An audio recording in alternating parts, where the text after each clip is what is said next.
Débora, eu sou psiquiatra.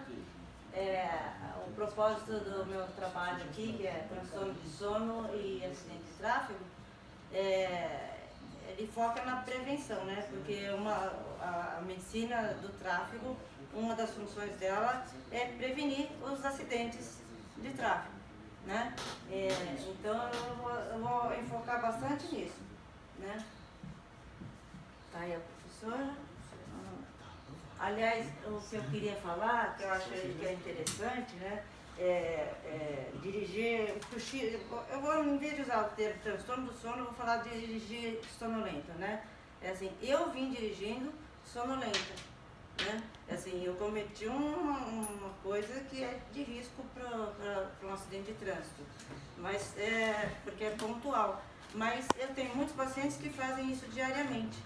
E falam que se acostumam, ou porque precisam, né? Então, dirigir sonolento não é um problema só entre motoristas profissionais, é um problema entre os motoristas aqui dentro da cidade. E nos trabalhos que eu encontrei, eu fiz uma pesquisa, uma revisão de literatura a partir de 98 até os dias atuais, né? O transtorno do sono associado com um acidente de tráfego é um problema de saúde pública em nível mundial, né? Tanto faz o país ser subdesenvolvido quanto desenvolvido, né? E o que todos esses autores têm em comum eles concluem que é necessário um programa de prevenção, né? Dirigido para a população de motoristas profissionais. Eu não encontrei nenhum trabalho de motoristas não profissionais. Eles abordam que é necessário um programa de prevenção, mas nenhum apresenta resultado do programa, não tem análise de resultado. Aqui no Brasil, a prevalência, né, segundo a literatura, a gente tem pouca literatura sobre esse tema no Brasil, né? O que tem, eles dizem que a prevalência é de 30%. Eu desconfio, pus a interrogação, porque eu desconfio que não, que é muito mais do que isso. Por quê? No questionário todo mundo omite, né? E tem problema de insônia, um médico que toma remédio para dormir. E o motorista que é flagrado num acidente de trânsito, né? Ele não vai falar para o policial que ele estava cochilando ao volante, porque ele vai perder a CNH dele, né? Então é compreensível. Então eu acho que assim, segundo a literatura, a sonolência causa tanto dano quanto o álcool. Eu acho que causa até mais, porque o álcool você tem um bafômetro. Para detectar a sonolência, você não tem aparelho nenhum, né? E o motorista que está dirigindo, alguns percebem que está chegando a sonolência, mas tem um outro tipo de pessoas que não percebem que está chegando a sonolência. A pessoa está alerta, ela se sente cansada, o que ela refere é cansaço, não é sonolência. Ela se sente cansada, começa a se mexer, piscar os olhos, fazer assim, né? E puf, dorme. Cai no sono, ele chama microsono, né? Aquela pescada que você dá. Nessa pescada que você dá, você já andou 10 km, né? A 90 por hora, já andou uns 10 km, você causa um acidente aí, né? Então, assim, se eu quero fazer um programa de prevenção de acidente de trânsito relacionado à sonolência, eu tenho que conhecer o quê? O agente, que é o transtorno do sono. E isso é um assunto pouquíssimo abordado, né? Eu não vou falar aqui, não vou adentrar, mas existem vários tipos de transtorno de sono que causam a sonolência, tá? Mas, assim, a grosso modo, a sonolência é secundária a sonolência é secundária à privação de sono, né? Mas é difícil não aprofundar aqui, porque eu acho que... Mas esse é o enfoque do meu trabalho, né? A proposta é que se aprofunde mais o estudo desse agente, dessa doença, transtorno do sono, para que a gente possa, aí sim, identificar fator de risco, causas ambientais, né? Para aí sim a gente elaborar um programa de prevenção, senão fica difícil. né? O que a gente tem hoje, e que eu acho, modéstia à parte, eu considero um erro, assim, é a avaliação do sono só para motorista da categoria C, D e E. Eu acho que deveria fazer para todas as categorias, porque todos dirigem com sono, né? Então, características dos acidentes a característica dos acidentes do trânsito relacionado à sonolência, vou ser mais breve aqui. Então, o que eu estava falando aqui, tanto a sonolência, ela comete tanto o caminhoneiro na estrada, e principalmente estradas retas, monótonas, né? Quanto o executivo que está aqui na cidade. Mas esse aqui é o que eu te falei, ele está a 40, 20 km, 30 km por hora, ele bate geralmente é colisão traseira, ele bate no carro da frente e faz o efeito chicote. E pega com o outro que está na frente. Tá? Então, aqui tem um instrumento, né? Ele está fazendo aqui um bafômetro e não tem um sonômetro, né? Só que a polícia, os dados da polícia rodoviária indicam, eles fornecem indicações de que aquele caminhão se acidentou em virtude do sono. Por quê? Porque tem algumas características, né? Assim, geralmente as colisões, elas não tem nenhum outro carro envolvido, tá? É contra um obstáculo ali, fixo, né? Frontal ou lateral, ou é frontal contra um obstáculo fixo, ou é lateral. Isso aqui é bem típico, sabe? E a gente vê bastante no noticiário de manhã. De manhã, porque é o horário que acontece, são os horários de maior sonolência, tá? Ao anoitecer e de madrugada, né? E após o almoço também por causa do sequestro gástrico, né? Então, a característica do policial, ele percebe, puta, esse motorista estava dormindo, ele está negando, mas ele estava dormindo. Por quê? Porque pelo jeito da manobra, pelas marcas na pista, que o cara está andando, ele começa a andar em zigue-zague, daí ou ele atravessa para a pista oposta, ou ele cai.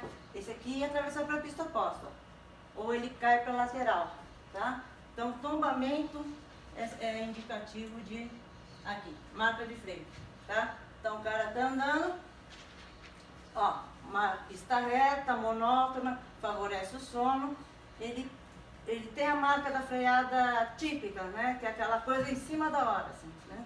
Ele percebe pelo tranco do desnível. Bom, os objetivos do trabalho é o diagnóstico precoce do transtorno do sono. Esse diagnóstico precoce vai ser feito por quem? Pelo médico do tráfego, pelo perito, tá? É ele que tem que fazer na anamnese, é ele que tem que fazer no interrogatório lá, complementar, porque o candidato, ou ele não tem percepção que ele tem distúrbio do sono, ou ele omite. Então, o perito tem que ir mais a fundo. Para ir mais a fundo, ele precisa conhecer mais transtorno do sono. Tá? Outro objetivo é analisar transtorno do sono e acidentes do tráfego aqui no Brasil, né? E na cidade, né? Não só nas estradas. Analisar os fatores de risco para o CHIR, analisar os programas de prevenção e copiar aqueles que deram bons resultados. Eu não encontrei nenhum que falou que teve bom resultado, tá? E uma coisa mais assim, metida da minha parte é assim, elaborar um programa de prevenção de acidente, né? Quem sabe no futuro eu faço isso. O material foi revisão bibliográfica dos últimos 10 anos, base de pesquisa, casos. Eu também usei meus casos que eu atendo no consultório, né?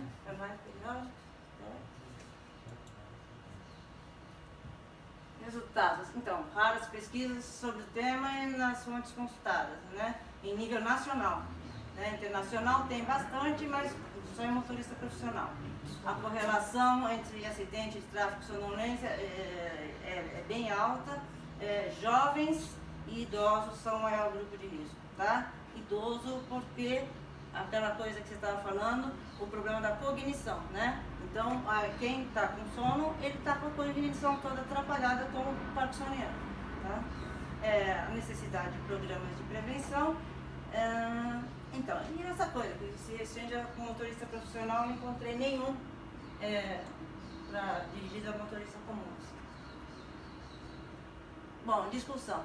O que acontece? Para você analisar o programa, para elaborar um programa, você tem que considerar o contexto atual. Nós estamos numa época de crise no Brasil, numa época que está todo mundo violento, estressado, né, dando porrada e tal. E eu recebo muito no consultório pacientes com insônia. Insônia por quê? Por falta de dinheiro, né? Então aumentou muito. Se a pessoa tem insônia, ela vai ter sono no dia seguinte, então ela vai dirigir com sono no dia seguinte. Então eu imagino que a prevalência tenha aumentado também, tá? Essa alta exigência, né, essa competitividade do mercado atual tem causa a síndrome de burnout, que é o esgotamento, a fadiga crônica, né? A prevalência de insônia vem aumentando. Tem uma pesquisa que mostra que São Paulo é uma das cidades mais iluminadas do mundo, né? E isso prejudica o sono, né? Aprofundar o estudo do sono, isso aqui já falei. Bom, conclusão. Conclusão é essa alta prevalência, por causa do cochilo ao volante, a anamnese do perito, que deve ser mais focada no transtorno do sono, cabe ao perito, não ao candidato, o candidato vai mentir, né? A polissonografia, eu acho que ela deve ser aplicada para todas as categorias. Não teve análise de resultado nenhum de programas de prevenção mundial, e não dá para a gente copiar de outros países, porque a nossa realidade é muito peculiar, né? É isso. O resumo é isso. É necessário aprofundar os estudos, mas não dá para dar na aula aqui, né? Mais isso.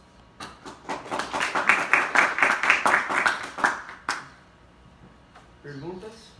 Pergunta não tem não, eu tenho uma citação. Como eu trabalho em pronto-socorro, eu recebo muito paciente com cefaleia, mas muita cefaleia frontal, irradiando para a nuca. A primeira pergunta que eu pergunto, dorme bem? Tem dormido bem? Tem relaxado? Como é que anda a vida? Aí já começa a descascar. Estresse, dorme mal, se alimenta mal, vive mal. Tem dormido bem? A primeira coisa que ele fala é não.